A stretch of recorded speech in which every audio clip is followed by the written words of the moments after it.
नमस्कार साथियों। मनुष्यों में एक बहुत ही विचित्र आदत पाई जाती है।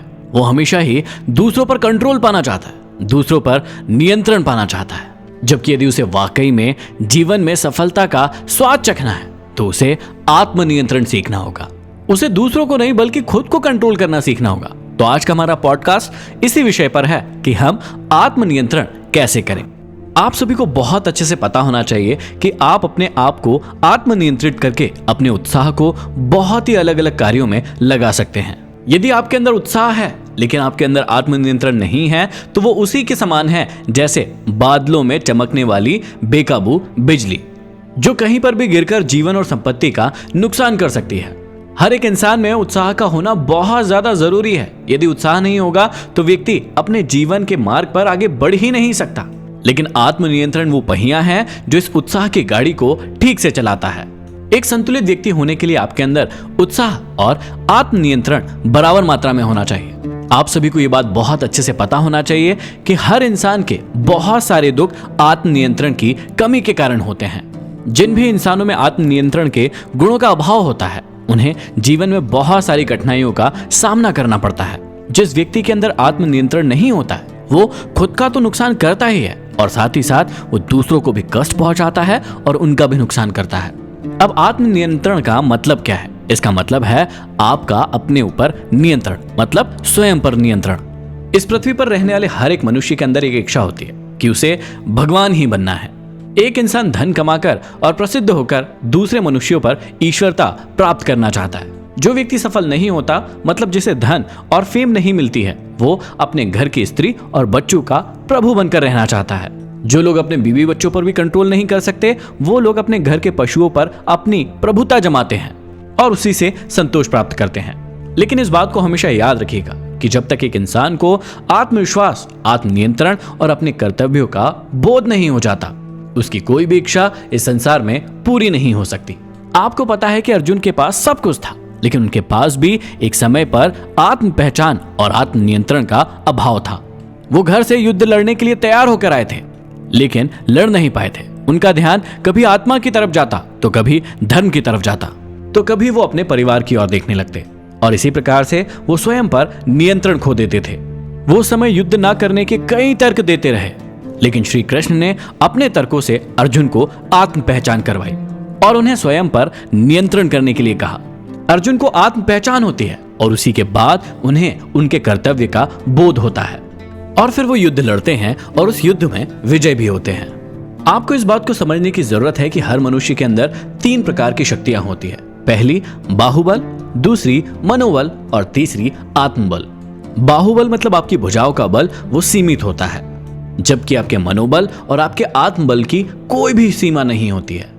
हमारे बाहुबल का विकास हमारे खान पान और हमारी खुराक और हमारे अभ्यास से होता रहता है, जबकि अपने मनोबल और अपने आत्मबल को विकसित करने के लिए आपको आध्यात्मिक आयामों पर निर्भर रहना पड़ता है। लेकिन इनके लिए भी शारीरिक स्वस्थता की जरूरत होती है। जब हमारा शरीर स्वस्थ रहता है तो मनुष्य के अंदर एक असीम ऊर्जा का संचार होता है। हर व्यक्ति के अंदर शारीरिक भिन्नताएं तो जन्म से ही होती है, लेकिन उनके आधार पर सबके व्यक्तित्व का निर्माण नहीं होता है। कुछ लोग होते हैं जिनका शरीर और स्वभाव भिन्न होता है, लेकिन उसके बाद भी उनमें कोई विशेषता नहीं होती है। उनकी गणना सर्वसाधारण में होती है। ऐसे लोगों को भीड़ बढ़ाने वाले लोगों की गिनती में रखा जाता है। इनको सिर्फ समाज और जाति का एक हिस्सा माना जाता है। समाज, जाति और कुल के नाम से ही इनका परिचय होता है, जबकि आपका शरीर, आपका स्वभाव और आपके गुण ऐसा होना चाहिए कि पूरी जाति, पूरा समाज और पूरा कुल आपके नाम से जाना जाए। जीवन में असफलताएं तो सच्ची साथी है, इनका आपको स्वागत करना चाहिए। ये आपको और ज्यादा विनम्र बनाती है, और ज्यादा आपके अंदर संयम लाती है और धैर्य की शिक्षा देती है। आपके जीवन के कष्ट, कठिनाइयों में प्राप्त साहस और आपका विश्वास असफलताओं से जूझने और उभरने में आपकी बहुत ज्यादा सहायता करता है। हर एक इंसान को हमेशा कठिन परिस्थितियों से ऊपर उठकर जीना और जीतना सीखना चाहिए। चाहे कितनी भी विपरीत परिस्थितियां हो जाए, विचलित नहीं होकर स्वयं पर नियंत्रण रखना चाहिए। आप सभी ने एडिशन का नाम जरूर सुना होगा। उन्होंने जीवन भर एकनिष्ठ भाव से आविष्कारों में रुचि ली और अपनी पूरी की पूरी ताकत सिर्फ उसी काम में लगा दी। उन्होंने ग्रामोफोन, टेप रिकॉर्डर, चलचित्र कैमरा और बिजली के बल्ब जैसे बहुत सारे आविष्कार किए। उस समय में दूसरा कोई भी इंसान इतने महत्वपूर्ण प्रकार के आविष्कार नहीं कर सका था। एडिशन बचपन में ही किसी कारणवश बहरे हो गए थे, लेकिन इससे वो कभी भी विचलित नहीं हुए। वे अपनी इस कमी को ईश्वरीय वरदान कहते थे। वे कहते थे कि दूसरे लोग बेकार की गप्पेबाजी में अपना बहुत सारा समय बर्बाद कर देते हैं। मुझे समय की इस बर्बादी का सामना नहीं करना पड़ता। वो समय मैं सोचने और पढ़ने में लगाता हूँ। यदि दूसरों की तरह मेरे भी कान ठीक होते तो शायद इतना न कर पाता जो आज मैं कर पाया हूँ। एडिशन को छोटे छोटे से कामों में भी झिझक महसूस नहीं होती थी। वे हर काम को प्रतिष्ठा का प्रश्न बनाकर उसे सही और पूरा शानदार स्तर पर बनाने का प्रयास करते थे। जब वो छोटे थे तो रेलवे के डिब्बों में सब्जियां बेचा करते थे, अखबार बेचते थे और तार बांटने जैसे छोटे छोटे काम भी वो अपने शुरुआती दिनों में करते थे। इससे उन्हें कभी ऐसा नहीं लगा कि कोई मैं छोटा व्यक्ति हूँ। उन्होंने हर काम को इज्जत दी और हर अवसर को महत्वपूर्ण शिक्षक का अवसर माना और साधना मानकर संपादित किया। उनका अपने जीवन पर पूर्ण नियंत्रण था। आपको अपने आत्मविकास करने के लिए सबसे जरूरी चीज को अपनाना होगा और वो है आपके समय का प्रबंधन। आपको अपने दिन को व्यवस्थित तरीके से गुजारना होगा। आपको पता होना चाहिए कि आपका दिन का सबसे महत्वपूर्ण समय आप कहाँ गुजार रहे हैं। लंबे समय तक कार्य करने और बीच में अंतराल न रखने से मानवीय ऊर्जा कम होती है और जो भी हम काम कर रहे हैं उसके प्रति निरस्ता आने लगती है। हमें अपने समय को बेहतर ढंग से सुव्यवस्थित करना चाहिए। हमें समय को नियंत्रित करने के लिए स्वयं को नियंत्रित करना बहुत ही ज्यादा अनिवार्य है। यदि आप सोच रहे हैं कि घड़ी की सुइयों को पकड़कर समय को नियंत्रित करा जा सकता है तो ये बिल्कुल भी संभव नहीं है। लेकिन यदि आप एक नियमित कार्यशैली को अपने जीवन में उतारते हैं तो आप इससे बिल्कुल समय पर नियंत्रण पा सकते हैं। आप अपना आत्मविश्लेषण करें। आप अपने अंदर जानें कि आपके अंदर कौन सी कमियां हैं और इन पर काबू पाकर इन्हें सुधार कर आप मजबूत बने। आपने कई लोगों के मुंह से जरूर सुना होगा कि काश दिन भर में मेरे पास थोड़ा समय और होता। आपने कई लोगों को कहते हुए सुना होगा कि मैं इस कार्य को आज समाप्त नहीं कर पाऊंगा क्योंकि मेरे पास पर्याप्त वक्त ही नहीं है। लेकिन यदि आप अपने इधर उधर की बातों में घंटों खराब नहीं करने के बजाय सही जगह पर सही समय देंगे तो आपके पास पर्याप्त समय होगा। हम लोग समय की कमी के बारे में बहुत हो हल्ला मचाते हैं, रोना गाना करने लगते हैं, लेकिन उस समय को कैसे व्यवस्थित ढंग से उपयोग किया जाए इसके बारे में कभी नहीं सोचते हैं। तो समय को मैनेज करने के लिए आपको अपने आप से कुछ प्रश्न पूछने होंगे और इन प्रश्नों का जवाब आपके पास होना ही चाहिए। सबसे पहले अपने आप से पूछिए कि मुझे प्रत्येक दिन में क्या क्या करना है। दूसरे नंबर पर अपने आप से पूछिए कि मुझे जरूरी रूप में कौन कौन सी चीजें करना ही है। फिर अपने आप से पूछिए कि ऐसी कौन सी चीजें हैं जो मुझे कभी कभी करना है। अब इन चीजों की आपको एक लिस्ट बना लेना है। उसके बाद अपने आप से आपको पूछना है कि सारे काम जो मुझे करने हैं उनमें से कौन कौन से मेरे लक्ष्य को प्राप्त करने में मेरा सर्वाधिक योगदान करते हैं।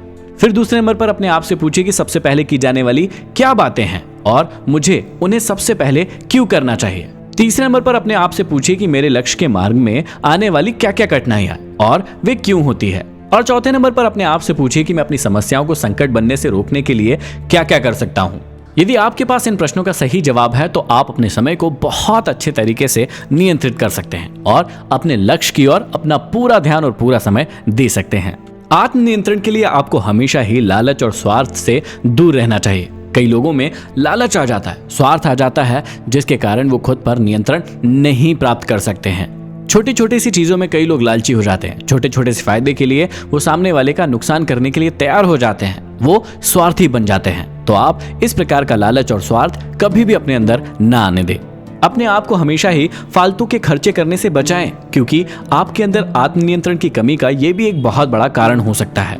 आवश्यकताओं से अधिक धन खर्च करना भी एक बुरी आदत है। आजकल के युवाओं में ये आदत बहुत ही जल्दी जल्दी बढ़ रही है। वो दूसरे व्यक्ति को देखते हैं कि उसके पास ये चीज है तो उसके पास भी वो होना चाहिए, और ये क्यों होना चाहिए इस बात का कोई तर्क नहीं है। बस उसके पास है तो मेरे पास भी होना चाहिए। और शायद इसका एक बहुत बड़ा कारण दिखावा है, क्योंकि वो दिखाना चाहते हैं कि उनके पास वाकई में वो चीज है, वो ले सकते हैं, वो दिखा सकते हैं। जितना छोटा व्यक्ति होता है वो उतनी ज्यादा चीजों को दिखाने में भरोसा रखता है। मतलब जो व्यक्ति वाकई में अमीर नहीं है वो अपने आप को अमीर दिखाने में भरोसा रखता है, और वाकई में जो व्यक्ति अमीर है वो हमेशा ही सिंपल और साधारण तरीके से रहेगा। तो ये कुछ तरीके हैं जिनसे आप अपने जीवन में आत्मनियंत्रित हो सकते हैं, यदि आप इनको फॉलो करें। यदि आपको ये पॉडकास्ट पसंद आया तो इसे शेयर जरूर करें, और यदि अभी तक चैनल को सब्सक्राइब नहीं किया है तो वो भी कर ले। अगले पॉडकास्ट में फिर मिलते हैं। धन्यवाद।